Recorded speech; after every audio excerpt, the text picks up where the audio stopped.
I've got a gouge here from Neil with just a very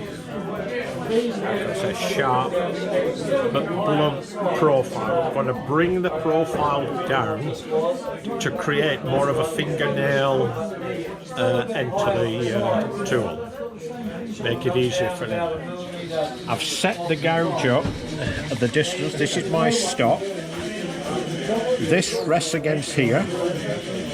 Just loosen it off, and that's the projection, and it's the projection recommended by Technitool.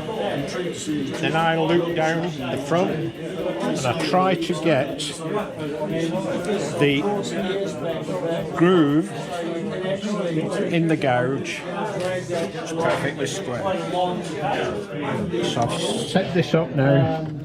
The distance is more or less right, but I can adjust this slide, which will create either a steep or less steep bevel on the gouge.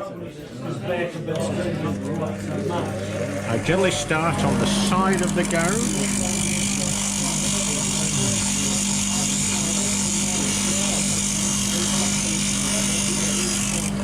Go around to the other side.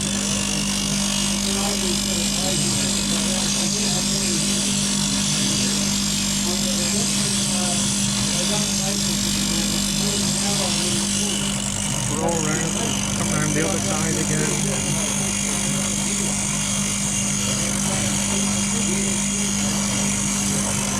All over the nose. Down.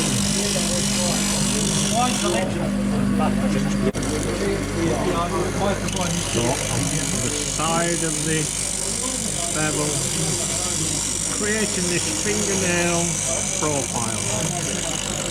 Just light pressure, no need to put on very heavy pressure, otherwise you'll just overheat the tip.